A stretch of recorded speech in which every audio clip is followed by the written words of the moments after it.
आकृति है, कोई उसकी तस्वीर है। जीव है, जीवाकृति।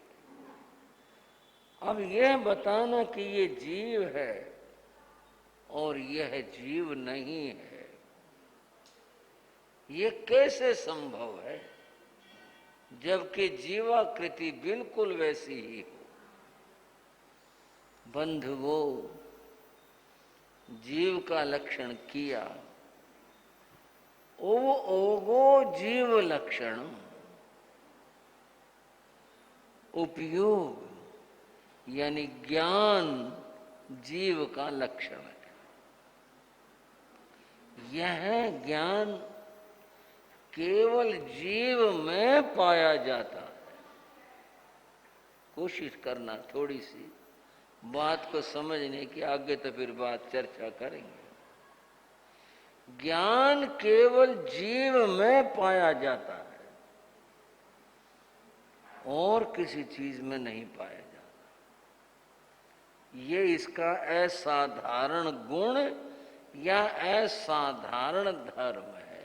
जीव में है ज्ञान, जहाँ ज्ञान है वह जीव है, जहाँ ज्ञान नहीं है वह अजीव है। ये परिभाषा और व्याख्या हुई। जीव का जो लक्षण है, फिर से दोहरा रहा हूं, वह ज्ञान है। ज्ञान जीव में है।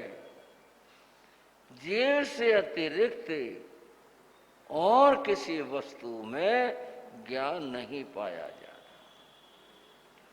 बंधुओं, मैं जो बात कहने जा रहा था वो यह है कि सब जीवों में ज्ञान है, सब के अंदर ज्ञान है। लेकिन यहां भी कई एक प्रश्न है, सब में ज्ञान कैसे है? मिथ्यात्व में ज्ञान कहाँ होता है? अज्ञान होता है।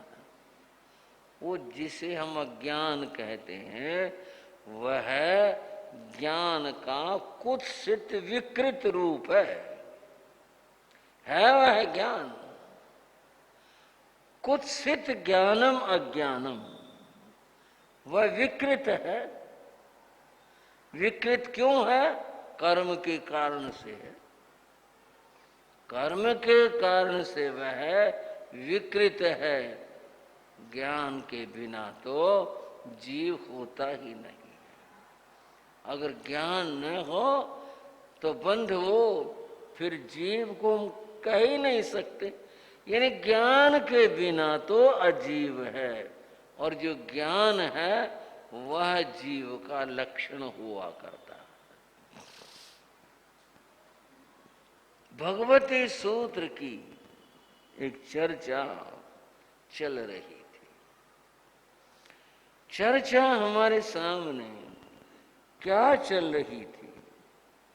चर्चा ये थी, गांगेय नाम के एक अणगार भगवान के पास गए थे। क्या नाम लिया? गांगेय अणगार।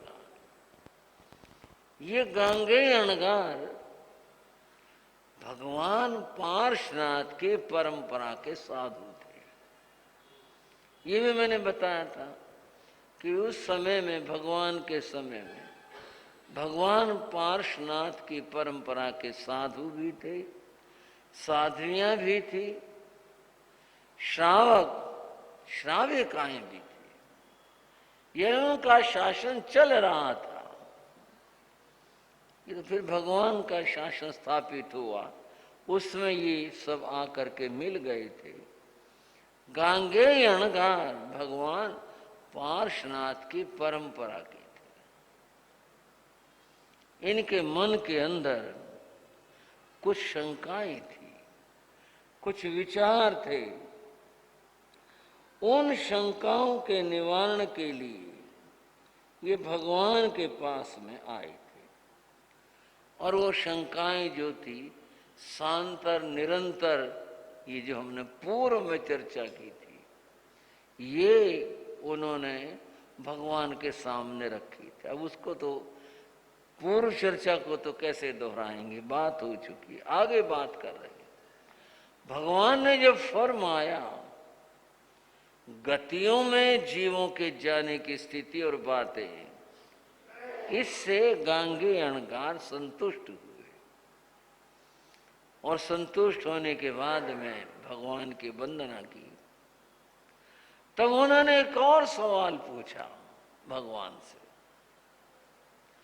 वो सवाल यह था, भगवान आप जो यह बताते हैं और जो यह फरमाते हैं, इसको आप कैसे जानते हैं?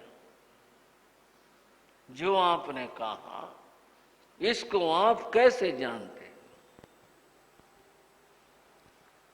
ये बात वहां से जुड़ती है कि वह यह जानना चाहते थे गांगे अणगार कि ये सर्वज्ञ हैं या सर्वज्ञ नहीं है। वहां से बात जुड़ेगी कि आप जो जानते हैं वो कैसे जानते हैं? आप कहोगे जानते हैं, जानते तो हैं, जानते कैसे हैं? इंद्रियों से जानते हैं या ज्ञान से जानते हैं? इंद्रियों से जानना एक बात है और ज्ञान से जानना दूसरी बात है। इसको और थोड़ा सा सरल कर लें। सरल ऐसे, आप आंखों, ये जो उन्होंने कहा उसका भाव बता रहा हूं। आप आंखों से देखते हो या ज्ञान से देखते हो? अब आप समझ गए होंगे। वे आप आंखों से देखते हैं या ज्ञान से देखते हैं? मामला है इतना थोड़ा सा विचारणीय अपने आप में। एक श्रावक थे, वे संतों को पढ़ाते थे। गुरु जी संस्कृत पढ़ा करते, वो आगम पढ़ाते थे संतों को। तो कुछ विचार से ऐसा हो जाता कभी कभी कि भाई ये नए जो साधु, गुरु जी तो नयों में थे ना उस समय, नए साधु हैं, संस्कृत पर ध्यान देते हैं, आगमों पर ध्यान नहीं देते। आगम पढ़ने चाहिए, संस्कृत नहीं पढ़नी चाहिए, ऐसा विचार था। और ये विचार बहुत दिनों तक चला था। उनसे पहले साधु लोग संस्कृत नहीं पढ़ा करते। मायाराम जी महाराज के मुनि परिवार के अंदर सबसे पहले संस्कृत इन्होंने ही पढ़ी थी, गुरु जी ने। बाद में और संतों ने शुरू करी। सबसे पहले संस्कृत का प्रारंभ एक ग्रंथ से होता है जिसका नाम लघु सिद्धांत कौमुदी है। वो गुरु जी ने याद की थी, मायाराम जी के संतों में। और उत्तर भारत में श्रद्धे श्री आत्माराम जी महाराज, जो उपाध्याय फिर आचार्य बने, उन्होंने शुरू की थी परंपराओं में।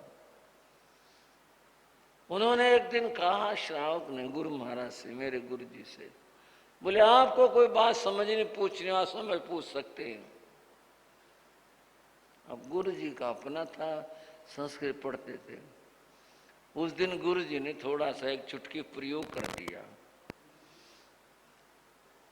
गुरु जी कहने लगे, शास्त्र में आया सुमने दिठे, स्वप्न देखा। ये आया शास्त्र में, सुमने दिठे, स्वप्न देखा। जब आदमी की आंखें बंद है, देखा कहां से उसने? सुमने, हाँ जी श्री विकास मुनि जी, सुमने दिठे, स्वप्न देखा। देखा का प्रयोग कैसे हुआ साथ में? दिठे कैसे आया, देखा कैसे हुआ? आंखें तो बंद है। बोले तर्क नहीं, कुतर्क हुआ ये। वो बोले तर्क नहीं, कुतर्क हुआ। गुरु जी बोले देखो, हर बात के लिए शाप नहीं दिया जा सकता, विचार दिया जा सकता, शाप नहीं जा सकता। बोले फिर कैसे होगा? गुरु जी ने कहा चक्षु दर्शन, अचक्षु दर्शन। चक्षु दर्शन और अचक्षु दर्शन। अचक्षु भी दर्शन है, चक्षु से तो दर्शन होता ही होता है। ऐ चक्षु, इंद्रियों को छोड़ करके अन्य इंद्रियों के द्वारा, और अन्य इंद्रियों का उसमें मन भी साथ है, उसके द्वारा जो जाना जाता वह भी अचक्षु दर्शन है। स्वप्न अवस्था में मन सक्रिय होता है, जो मन सक्रिय है उसके द्वारा वह देखा जाता है, क्योंकि मन से जागृत अवस्था में भी सुप्त अवस्था में भी देखा जाता है। मन जो है वो जा रहा, आंखें बंद, आदमी क्या करे, सोच रहे क्या सोच रहे, मैं वहाँ देख रहा था इसमें नदी में ऐसा हो रहा, वहाँ ऐसा वो पहाड़ है, बोले ये देखना, ये यहाँ इसलिए सुमने दिट्ठे का प्रयोग हुआ कि अचक्षु दर्शन के विचार से। बोले हाँ चलो बंधुओं, प्रश्न था केवल ज्ञान का, प्रश्न था गांगे अणगार ने भगवान से कहा आप कैसे देख जानते हो। भगवान ने कहा मैं ज्ञान से जानता हूं। अब ये प्रश्न आप और हम करेंगे कि ये जो ज्ञान से जानते हैं, जब भगवान सोते तो हैं नहीं, नींद तो उन्हें आती नहीं, निद्रा में तो वो जाते ही नहीं, क्योंकि ये तो दर्शनावर्ण कर्म की बात होगी। अब आंखें खुली हैं, देख रहे हैं, और आंखें धूप रोशनी में देख पाते हैं, देख रही हैं। अब ज्ञान से देखते हैं, आंखें क्या करेंगी, फिर उनका खोलने का, देखने का, उनसे क्या तात्पर्य होगा आंखों का, जब ज्ञान से ही देख रहे हैं, ज्ञान के द्वारा देख रहे हैं, फिर आंखों का उपयोग, आंखों का तात्पर्य। बंधुओं, धूप खिली है, उस खिली धूप में के व्यक्ति ने दिया जलाकर धूप में रख दिया, दिया जलाकर धूप में रख दिया, करने के लिए नहीं, समझने के लिए कह रहा हूं। दिया जलाया और धूप में रख दिया, दिया जल रहा है, दिए की रोशनी भी बिखर रही है, ऐसा नहीं है कि दिए की रोशनी नहीं बिखर रही, जितना उसका दायरा या जहां तक उसकी रोशनी ने जाना है उतने में फैल रही है, लेकिन सूर्य की धूप के सामने उसका अस्तित्व नहीं है। दिया, फिर समझ लो, दिया जल रहा है, उसकी रोशनी फैल रही है, ना तो रोशनी हमारे को दिखाई देती कहाँ तक आई, क्या हुआ, कुछ नहीं दिखाई भी नहीं देती, लेकिन दिया जल रहा है, रोशनी फैल रही है, उसका अपना अस्तित्व है, परंतु धूप के सामने उसकी कोई औकात नहीं है, कुछ नहीं है। केवल ज्ञान के सामने इंद्रियों के ज्ञान की कोई महत्ता नहीं है।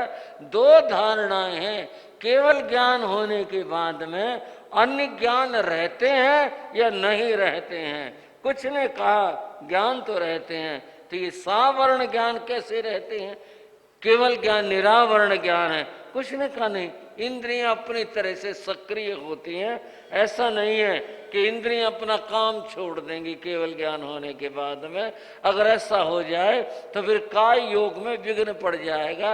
ये अपनी तरह से आंखें खुली हैं, आंखों का जो दायरा है वो अपना है, दिया जल रहा है, उसकी अपनी रोशनी है, और वो जो रोशनी फैली है पर धूप के सामने बेमानी है। इसी प्रकार से केवल ज्ञान के सामने इंद्रियों का ज्ञान बेमानी है, कुछ अर्थ नहीं रखता, कोई इसका तात्पर्य नहीं, कुछ नहीं, बस ठीक है, दिया जल रहा, आंख अपनी तरह से देख रही हैं, लेकिन केवल ज्ञान में जो देखा जा रहा हुआ है वह परम है, सुस्पष्ट है, उसकी समानता हो नहीं सकती।